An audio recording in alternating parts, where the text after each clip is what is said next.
Alright guys, welcome back to another Mask of Momentum video. Peter here. I know, it's been a while. I took a break, took a little bit of a break. I just got kind of lazy, honestly. Like, on God, got lazy. And was just like prioritizing, trying to test for the Pro Tour, other random stuff. Just took different things, went to the gym more.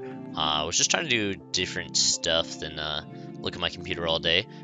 So took a little bit of a break. Also was kind of a little bit burnt out watching so many games. I already watched these games and then have to either rewatch them with commentary or like watch them with commentary first and then rewatch them for my own viewing pleasure. So it got a lot of VOD reviews in, and I was kind of tired of watching VODs for a little bit, but we're back here. And a lot of people come up to me at the Pro Tour in Amsterdam and say that how, they watch my videos and like other stuff like that. I had a lot of people come up to me at like an AG or something like that and say they watch my videos. And I was like, shit, bro, I got to get back on this, I got to get back on the grind. So appreciate everybody. As you can see here, I hit 1,000 followers on Twitter or X, whatever you want to call it these days, which is pretty big, like when I first started Flesh of Blood and got the Mask of Momentum title, I was like, if you want to see me shitpost, yeah, 100%. But when I first got this, I didn't think anything of it. I just wanted to play the game, and then after many posts later, started in 18, many posts later, 1,000 followers, pretty cool achievement here. Also, YouTube hit over 500 subscribers, about halfway to 1,000, which is like the big number, I think, to like start getting monetized and everything like that. I do it for fun at this point with some of my friends on the back end. So appreciate you guys for 1,000 followers on X or Twitter, and then over 550 currently on YouTube. But let's get it back into it. Why not start with the one coming back with the AGE Open series, one of my favorite series to end. Something extremely funny, actually, me playing here. Why not review the first one coming back with me being the person that we are reviewing. This is the AGE right before I left for the Pro Tour. This is literally the day before I left on a plane. A little bit of backstory on this one was I'm just like sending some, just 1 and then 7 here to start off this game. Had a little awkward draw on my first attack. I was first seed, so chose second versus new. Got to go forward on this, but the reason why I thought this was pretty a cool game to play was I went to this AGE and it was on Saturday, and my flight to Europe was Sunday morning at like 9 a.m. But the thing is I live in Las Vegas, and my flight to Amsterdam was from Las Vegas to Amsterdam. So I needed to be in Vegas at 8 or 9 a.m. Like, I needed to be in Vegas probably around like 6 a.m. Vegas time, or at the airport at about 6 a.m. This game happened Saturday. This is at like Saturday night at like 7 p.m. So I booked a flight from LA to Vegas just in case that I was gonna book my flight back to Vegas. But I did drive here with my friend and teammate Eric from Sneep, and he said if we made top 8, he's probably just going to, if he like, there's Eric, you can see him, but if we both lose early, we were just going to drive back to Vegas, which was the original plan. But if obviously one of us makes top 8 or does really well, he doesn't want to like get back, 'cause it's like a 4.5 hour drive, because it's like basically by the ocean, LA, and then to Vegas is like 4.5, 5 hours, depending if you want to go fast or you want to go slow. And so we didn't want to, get back to Vegas at like 1, 2 a.m. like we usually do with most of these AGs, because we just kind of like same day trip it, like leave at like 6 a.m. and then come back at like 1 a.m., 2 a.m. Didn't want to do this time. So we were gonna either get a hotel or go or fly back, and he was going to book a hotel. Ended up, it was just in a last minute. It was like the same price if you did it like the day before, or like either the day before or the day of. So he ended up not making top 8, and then I obviously XO'd into first seed. So I asked him, hey, would you mind staying just literally one game to see if I, like, because I knew who I was playing against new, which I actually beat Andrew in Swiss. You can go back on the AG YouTube channel in round, like, I think it was round 3. Actually, I beat him on camera, and I was like, okay, I know he's playing new, so if you want to, like, if you could stay, like, this is not, like, the best matchup. I could just get locked out of the game pretty easily. Can you just stay? Just in case I lose this one. And then we could drive back, or if not, I can just I can cancel my flight back home, and we can just drive, or you could just leave me and I have my flight home at like 11 o'clock at night from LAX back to Las Vegas. That would have landed in Vegas at like 1 o'clock in the morning, and then obviously have to drive home at like 2 o'clock, like get like 3 hours of sleep, and then go on to my Europe flight, which is perfectly fine. But I always got attacked for the crouching tiger for 0, by the way. But obviously, like, as we can see through this game here, we'll see if I had to do my flight or have to drive back home. But I thought it was pretty funny, that whole adventure that we were on. Basically, I thought about playing why, like, I wanted to play Zen instead of Kano, which I, always usually play. The reason why I wanted to play Kano here was it's actually pretty interesting. I thought Zen was obviously going to be what I would say, like, pretty much a lot of people knew was going to be, like, probably the best deck in the format, leading into the PT.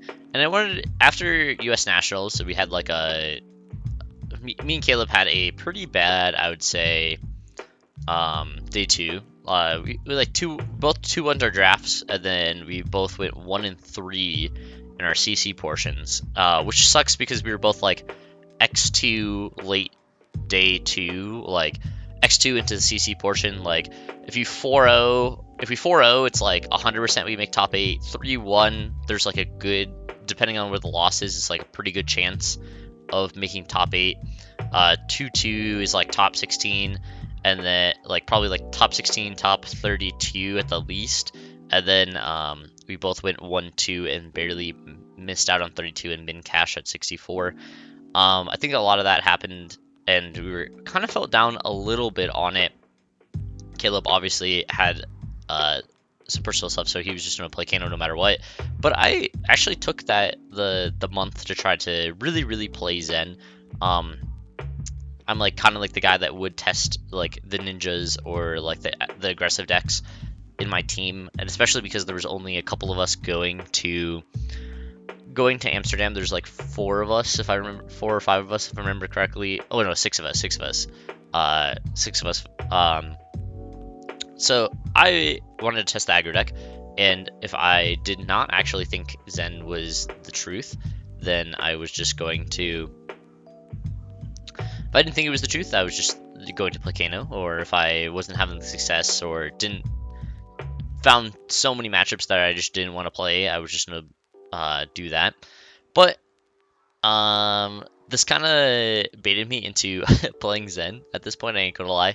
After doing, XOing and then playing this top 8 game, I really enjoyed playing my time playing Zen. At the PT, wanted to play at least the character before it probably gets LL'd at one time. Obviously, it's gonna LL at one point, and I would like to play, the broken aggro deck again. I love playing the broken ninja aggro decks, so definitely something that I like. And then, so this is the reason why I played Zen. Also, just like during testing that week, I was just winning the majority of my games, and I was like, yeah, I just have to play it, you just like look at the data and you're just like, yep, I'm going to yeah, I'm definitely just going to play this deck. That's basically what happened, and that's why I ended up on Zen instead of Kano. Although I kind of regret not playing Kano. I just like playing Kano a lot. And obviously my PT results were pretty middling. 9-5, bubbled 64, got 68th. Like, it's what it is. But you know, I wish I would have played Kano. But I actually don't mind that I did play Zen. Kind of been enjoying playing Zen. Might also play him at the Battle Hard in San Diego, which happens. I think it's in like 2 weeks from me recording this. Happens in 2 weeks.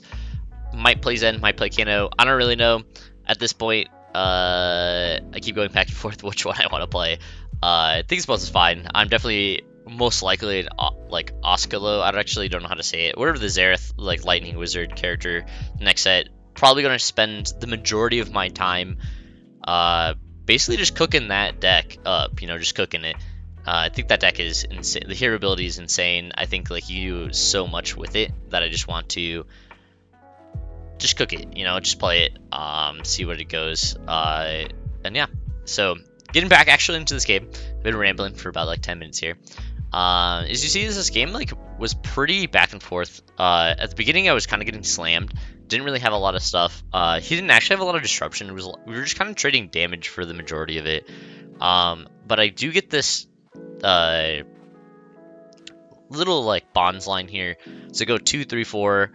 And then I'm getting a Winds of Eternity at the end, so pretty telegraphed that I have like 100 wins in hand if I remember correctly from this game. Pretty telegraphed if I'm gonna get this as well. So going to go 2, 3, 4, 3, 4, most likely here.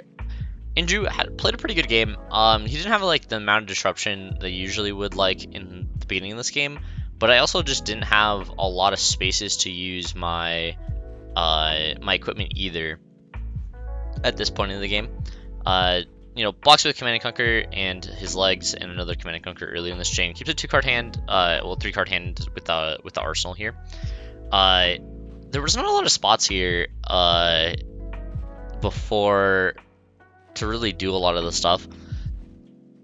It's like pretty interesting whenever you see like you're like surgical, then you look at my hand and I have like triple blue like tiger swipe. I don't really want to block this surgical, but you got to think about it. It's a minimum 5 with the arms. If he has a 1-cost reaction, like it could be a venomous bite plus 4, so it goes up to 8. You know, all my equipment only go to 7. I know I've transcended 1 time already here. The beautiful judge and some onlookers, as you can see in the picture here in the more of a wide view. But as you can see, my hand's like okay. It's just like triple blue tiger swipe, which could be good. But if this like hits me, he probably takes tiger swipe or takes the transcend card, and then it's like the hand's like pretty awkward. It's not awkward if I can keep the full 4 cards, but it is awkward if I can't keep the 4 cards. Also, just haven't seen an Art of War this game either. That is like pretty big.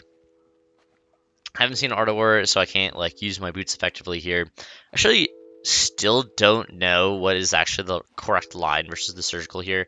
Obviously, Andrew has a transcend card in his hand, so he is just going to mask with this surgical, which is pretty smart because if I decide just to block it with like 2 pieces of equipment for 4 for 5, he does just get to mask like a card out of my hand. You see, I'm pretty much in the take. This is like one of the turns to where like it could really matter, because if he takes 2 cards in my hand, I just like swing basically the weapon and just pass. Then it's like extremely bad. If he has a transcend card. If I don't think he has a transcend card in his hand and he just has a reaction, blocking at all is pretty bad, and I just want to take all the damage and play a 3-card hand. You see, going through all the lines here, I take a little bit of time. This usually how like Zen New goes is Zen, you kind of like trade damage a decent amount if like a lot of disruption doesn't happen.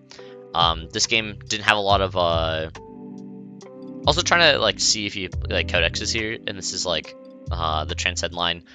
accounted for this. This one's going to be like pretty bad, but it is what it is. With like the mask plus the surgical getting hit. I've seen a lot of people play different things against new, like sink belows. Like obviously snag is probably like the most iconic one. This is the list that I was testing before the PT. Before the PT, I was playing Warmongers my sideboard for Azalea. Currently don't play Warmongers, and I think a lot of people have moved away from Warmongers because I felt like the matchup versus Azalea was supposed to be Azalea favored because they could lock you out of the game with like Rudin the Legend and stuff like that. Then after playing the matchup like extremely, like a decent amount more, I just like, oh, then he hits my Artwar off the top, I remember that. But after playing it more, I just felt like Azalea wasn't that big of a threat, so ended up not playing Warmongers in my list at the PT and was playing Snags, although the one new that I played at the PT did not see a snag versus them, so didn't really matter that sideboard slot at all personally, but just gonna swing the weapon and then arsenal this card and just hope there's not an extreme amount of disruption here from his side so I can set up something. We're at 13 to 11, so basically if there's a good turn from either of us, it's going to be pretty interesting. He starts off with Tunic and then pitches 2 reds to play this Bonds here. This Bonds is super interesting. I think my hand has a double in it, so if I remember correctly, no, it's double blue. Okay, yeah, double blue, red harmony, and a E-strike here. I don't really have a blocking hand to like block over. It's gonna be, this Bonds is minimum 5 if he just uses the arms and the boots here. So I'm like kind of doing the math in my head. Oh, I ask if Inner Chi is the same card, which is Dutch Call takes a little bit of time, but I asked if I like double transcend on this, if he can choose Inner Chi, and then like I have the 1 Chi in my deck, and if you take all 3, which I believe the Judge Call eventually tells me that like yes, because they're all like technically the same name when they're like flipped on the back end, so you could take all 3 Chi. Still don't know if that's correct or not. I actually just have zero idea, but I kind of trust that that makes sense, that that's how the interaction goes. Didn't really put too much thought into it because it was this was a close game at the time, but my hand's like not good, but it's also like not bad. Like I know I have Tiger. Oh my god, I got an ad. Did not know this had an ad. All right, skip. But obviously, like he can just respond with like his like arms or his legs, and then have like adjust the Nick here. Or he could pitch like a blue and like Venomous Bite, or pitch a blue and then like Hiss or something like that. But he pitched double red to like the silver, so it's not like it's increasingly doing. What I'm thinking here is like, if I block and he has just the Nick, how bad is it? If I don't block and I take like 10, how bad is it? And then like, can my hand take enough cards out of his hand to like maybe like do stuff later? Is it worth blocking with my equipment here? It's just like, if he has a reaction here, my equipment, and like just full block equipment, nothing else, or if I full block equipment plus 1 card, like just like block with the E-strike plus 7, and he just goes like pitch to, like he just like pitch to the boots, give it a sliver, and then like codex me, and then codex like the 0-4, like that's extremely bad too. So like New's asking so many questions here, and it's just like pretty hard. I think I'm gonna skip ahead. Okay. What do I do here? So I just think I decide just to block with some equipment. Yeah, I block for 5 here because I block for 5 because if he boots in his arms, it's a like his bonds exactly goes to 5.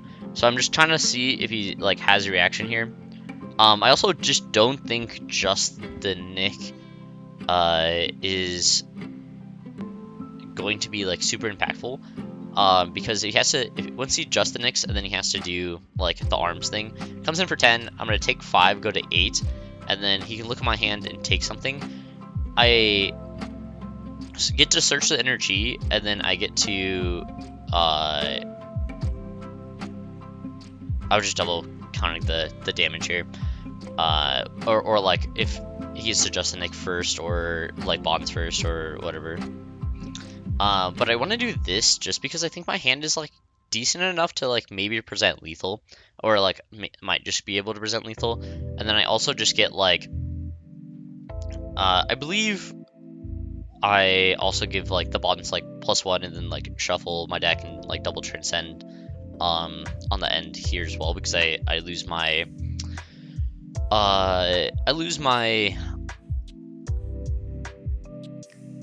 chess piece, so I won't be able to get it on there if he takes this energy. So I'm like, I get to play this like 5-card hand, which is pretty interesting. He actually takes the harmony as well, which I think is supposed to be correct, because he knows my arsenal is the 0 for 4 Tiger Swipe. Having like a couple of transcend cards doesn't really matter in my hand. I'm just probably putting one to the bottom with like E-Strike as well. So it's like a pretty interesting hand to get balanced here. This is why I was like pretty fine with it. I don't know if actually blocking with this equipment is correct. I just didn't know if there was going to be another time for me to actually get a block with equipment or not. I also wanted to have like a decent turn to where I could take a couple cards out of his hand at 11, and I have enough damage coming out of this hand, I believe, to like take 2 cards out of his hand. If I did the math correctly, I think it's like 17 damage in my hand with like the lines I can do. So pretty interesting on what I kind of forget what I do here. Pretty sure I Zen first. Yeah, Zen first makes the most amount of sense. Probably should chase the tail, because that's the most amount of damage. Which makes sense. Yeah, I don't know if it's correct. I would be honest with you. I spent like 2 weeks to a month trying to figure out. Well, I don't think I have a chase to tail left in my deck, if I'm thinking this long. I think that's like the question I'm having. But I didn't get to play as many Zen games that I want. This was like also just like me more testing like what games I can get out of it, to try to think about if I'm going to the PT. Yeah, so it doesn't seem like I think it's banished, or I blocked with like them early, so I'm getting a spinning wheel kick, which is definitely worse at this point. But my deck is getting pretty thin here as well. There's like this pretty decent in the game because I've like banished a lot of cards in my deck, and there's a decent amount in my graveyard at that point. But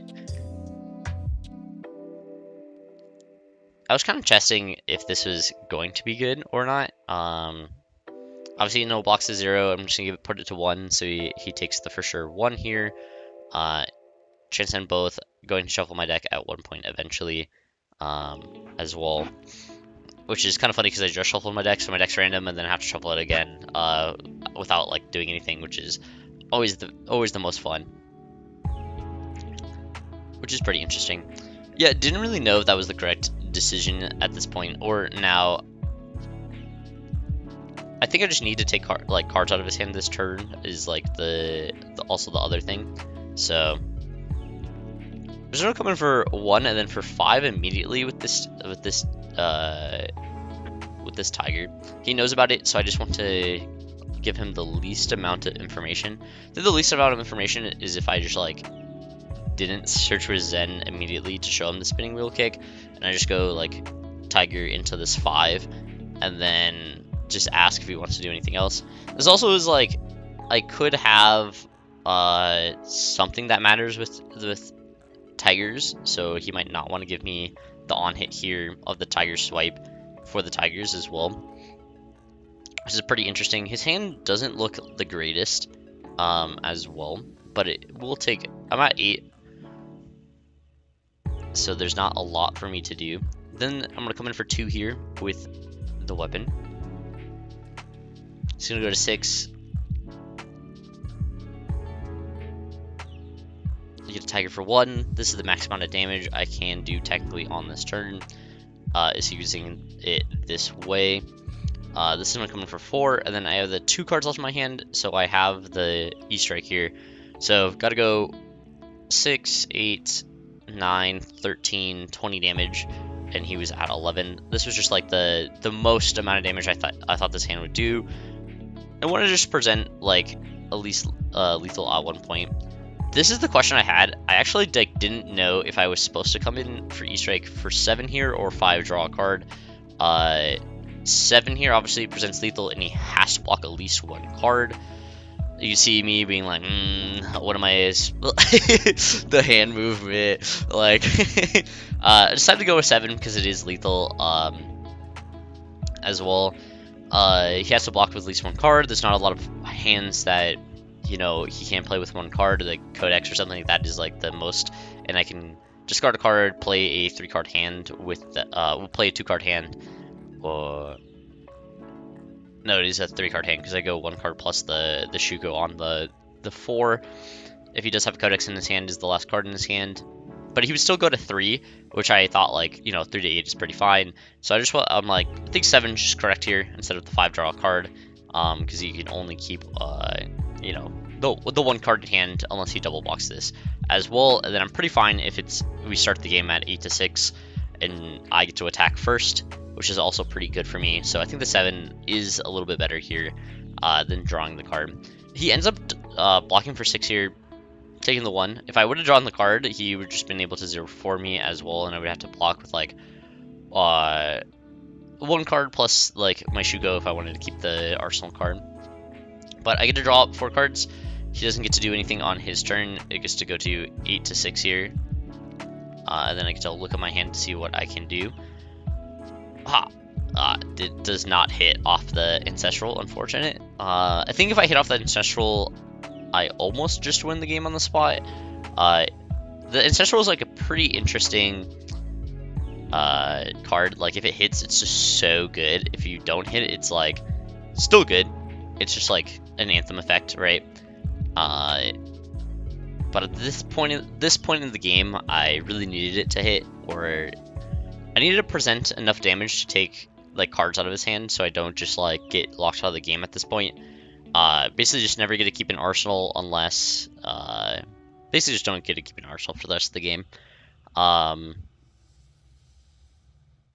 Because I just have to present like the max amount of damage every single hand until the game is over.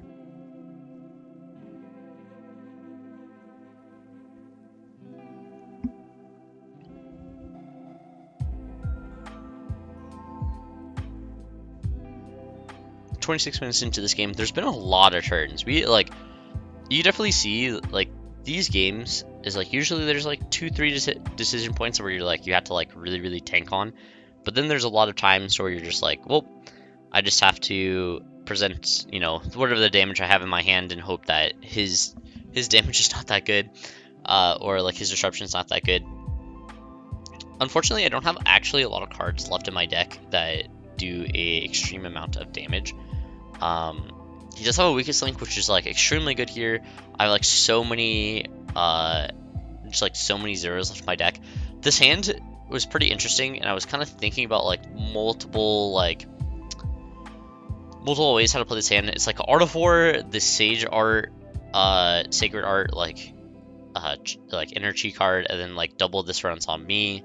Had this rounds on me in my deck. Eventually did not play it at the PT as well. There's a lot of things I was testing on this tournament, but what I liked about this rounds on me a lot is that it blocks for 3, which is like extremely good in this situation. But also kind of draw a brick hand, you know, triple blue Art of War, and like the disruption piece that he has is like super impactful to my hand. So block for 6, just if I just let it hit and go to 2, and then he like gets to look at my hand and he gets an arsenal, there's just so much that can go wrong. I think trying to keep the Art of War here, because I can play defensively if I need to, from like my arsenal is like pretty good. I also get to block for 6, threaten that I have like I get to go like 2-4, so you know, if he takes this goes to 1, he still has to double block, so he almost has to block this this weapon attack as well. Game's going pretty long. Shout out to Andrew as well, because usually they do like a dinner break before doing top 8. It's like usually like 30-45 minutes depending on the time, and I really did not want to like take this like 11:30 flight like and like land in Vegas. I just wanted to like drive back with Eric in case I lost, because if Eric was just gonna drive home, and I was like, if you just stay, like you could go get food, or we can get food like on the road, but if you could wait like an hour, pretty good. So he decides to wait, and this is the game. Andrew actually takes the 2 here because he has the defensive action in hand and just passed the turn. So he gets to go to 1 to 8, but he gets to play this 4-card hand, which is like obviously intensely scary on my side. This turn basically decides what I would say. This turn just decides the game. If he has enough disruption on this turn specifically, I'm like stuck in the loop of like having to block out. If just having to block out. If this doesn't have a lot of disruption, then it's like pretty hard here. His hand is like a transcend card, a defensive reaction, a codex, and something else. My hand is like 3 block 2s and a block 3. Hand's like doesn't really do much at all. I have the Art of War in my arsenal, so it's like if I get to keep 3 cards in my hand, and like if I only get to block with like 1 card, then it's like pretty good. I tried fanning out my cards, they stuck together, and I was pretty sad because it looked pretty lame on camera. But he's like looking, he's like once he like starts panning out like the random blue cards, he asks if like the 4 attack hits after the 100 wins, like the wins of eternity hits, like does it shuffle back into my deck or does it shuffle into his deck, which would have been the funniest thing, because he technically controls them at that point. I think he technically controls them at that point. Actually, I have zero idea how like that ruling works at all. But after like he looks at my banish, I can like pretty much thought that he has a transcend card in his hand, and I was like, oh no, like I have to play around that, or like if he does have a transcend card, then it's like pretty awkward. Because he can ancestral and then like play all that stuff. Game's decently hard here, I would say, to be able to kind of play this game. Let's see what he starts with. I kind of forget what he starts with here. But Andrew did decided to play through the lunch, like through the dinner break, because I said like, oh, if they take their dinner break and we play like 30-minute game, and then like 30 to an hour long game, and then the other guys come back, you have to like wait for their games to finish anyways, so then you can go get dinner, and then I can drive back if I lose, or like we can both go get dinner and like hang out until like somebody else finishes the game for me to play. And he was kind enough to not say no to my lunch break, and then me being stranded in California and have to take the flight like later. But kind of thinking about it, he comes in with his bonds. I basically know that he probably has some kind of like reaction on top of this. He gets to transcend, go to 2, and then so I block for 5 from the spawns, because I don't want him just to go to like play like just a Nick and then like another attack reaction and I just die, which would be pretty awkward. Or did he go? I think venomous bite plus boots killed me if I don't block anything. So I wanted to block a little bit. If his hand was just like kind of all in on bonds. And you notice I don't have snag in my deck because you searched my deck like multiple times through like the game in Swiss and then now. So I can't like bluff that me having snag randomly. So we're here as well. Block for 5 here. He pops the boots for a slither.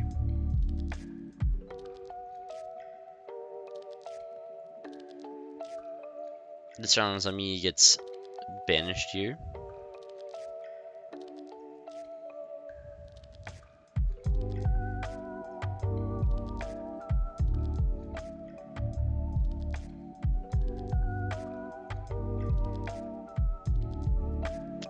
He's deciding on what, because he can get a 0 for 4, he can get Leave No Witness, or he can get a 2 cost, which I think he finally decides that he should get a 2 cost here, because he plays the Codex first.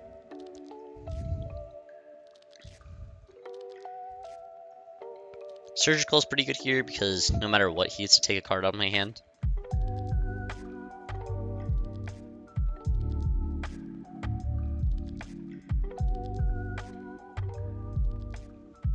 But he ends up on the CNC. Unfortunately for me, my hand doesn't.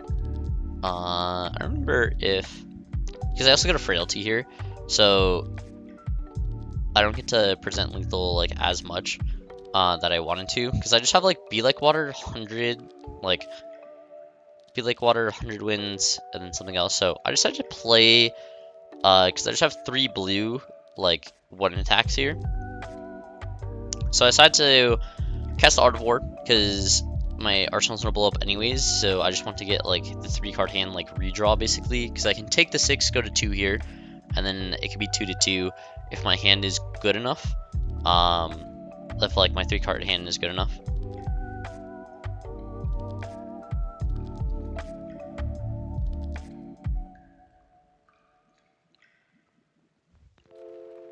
So I have that frailty token.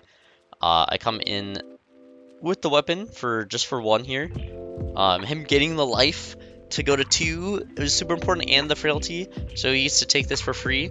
And then I have 100 wins for 3.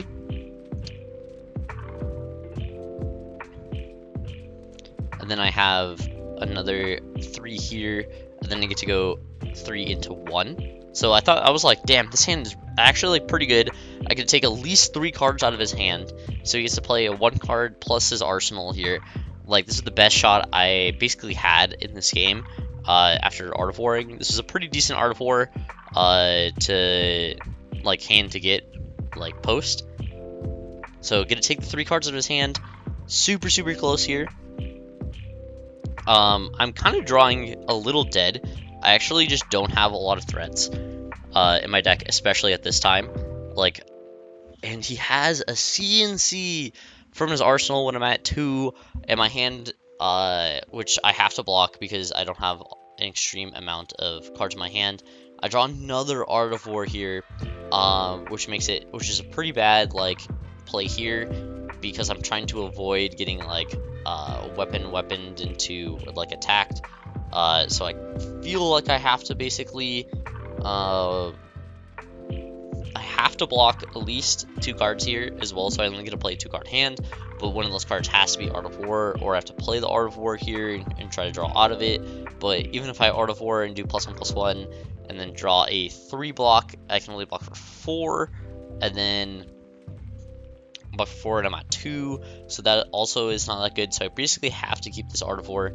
So I decided to block with for 6 here, and then I just come in with 4, because this 4 takes 2 cards 100%.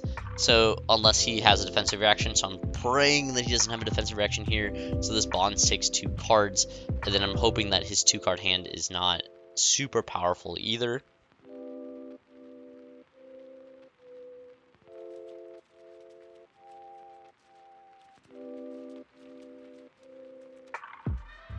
So he's looking at landing 2 cards up here as well. This is like the part of the game, like this game is pretty crazy, I'd probably say.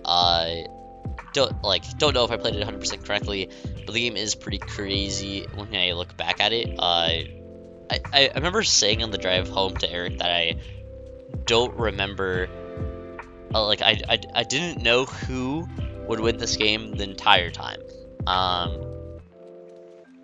Like the entire time, don't know who's gonna win this game. It was super back and forth. This was a great game of Flesh and Blood. Pretty cool to see. He has this Mistblade. I'm just not gonna block. There's no, like, I just can't give a card here. And then he gets to levels, which is so good. You can see, you can definitely see my face here. So I block 2 cards here. The dice is wrong. It should be 6. So I block for 6, and then block with the Command and Conquer. After he gets to, because he gets to do basically draw a card plus the plus, because he has natural go again with the Mistblade. So I just have to attack for 2 here because there's something else for me to do.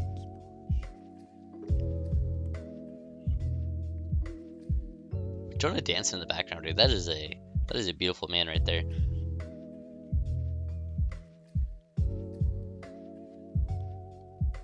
He blocks with 1 card here. He gets to come in with his